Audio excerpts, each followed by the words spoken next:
an old woman used to throw rubbish on Hazrat Muhammad sallallahu alaihi wasallam whenever he passed in front of her house. ایک بوڑھی عورت حضرت محمد صلی اللہ علیہ وسلم پر کوڑا کرکٹ پھینکتی تھی جب بھی آپ صلی اللہ علیہ وسلم اس عورت کے گھر کے سامنے سے گزرتے. He had to pass that house daily on his way to the masjid.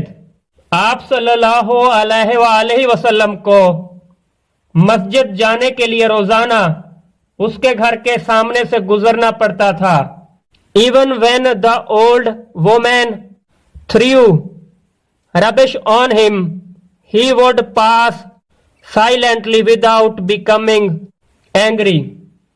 حتیٰ کہ جب بوڑھی عورت آپ صلی اللہ علیہ وسلم پر کوڑا کرکٹ پھینکتی آپ صلی اللہ علیہ وسلم بغیر ناراض ہوئے خاموشی سے گزر جاتے. This became a regular daily event. یہ ایک باقاعدہ روزانہ کا معمول بن گیا.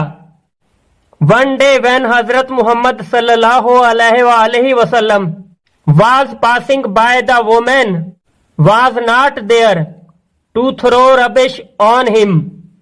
ایک دن جب آپ صلی اللہ علیہ وسلم گزر رہے تھے تو وہ عورت آپ صلی اللہ علیہ وسلم پر کوڑا کرکٹ پھینکنے کے لیے وہاں موجود نہ تھی.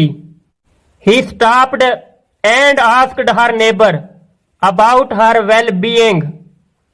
آپ صلی اللہ علیہ وسلم رکے اور اس کے ہمسائے سے اس کی خیریت دریافت کی. The neighbor told حضرت محمد صلی اللہ علیہ وسلم that the woman was sick. ہمسائے نے حضرت محمد صلی اللہ علیہ وسلم کو بتایا کہ وہ عورت بیمار تھی. حضرت محمد صلی اللہ علیہ وسلم politely sought permission to visit the woman. حضرت محمد صلی اللہ علیہ وسلم نے شائستگی سے عورت سے ملاقات کرنے کی اجازت مانگی. When allowed, he entered the house.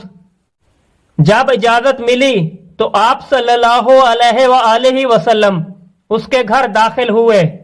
The woman thought that he had come there to seek revenge, but حضرت محمد صلی اللہ علیہ وسلم assured her that he had come not to take any revenge, but to inquire about her health and her needs, if any, as it was the command of Allah that if people are sick, a Muslim should visit and help them. عورت نے سوچا کہ آپ صلی اللہ علیہ وسلم اس سے بدلہ لینے کے لیے آئے ہیں، لیکن حضرت محمد صلی اللہ علیہ وسلم نے اسے یقین دلایا کہ آپ صلی اللہ علیہ وسلم اس کے پاس کوئی بدلہ لینے نہیں آئے، بلکہ اس عورت کی صحت کے بارے میں اس کی ضروریات کے متعلق دریافت کرنے آئے ہیں، کیونکہ یہ اللہ تعالیٰ کا حکم ہے کہ اگر لوگ بیمار ہوں تو مسلمان کو چاہیے کہ وہ ان سے ملاقات کرے اور ان کی مدد کرے. The old woman was greatly moved by his kindness and love. She was convinced that he was truly the Rasul of Allah and Islam was the true religion. Therefore, she embraced it immediately. بوڑھی عورت آپ صلی اللہ علیہ وسلم کے پیار اور رحم دلی کی وجہ سے بہت زیادہ متاثر ہوئی. وہ قائل ہو چکی تھی کہ آپ صلی اللہ علیہ وسلم اللہ کے سچے رسول ہیں اور اسلام سچا مذہب ہے، اس لیے اس نے فوراً اسلام قبول کر لیا.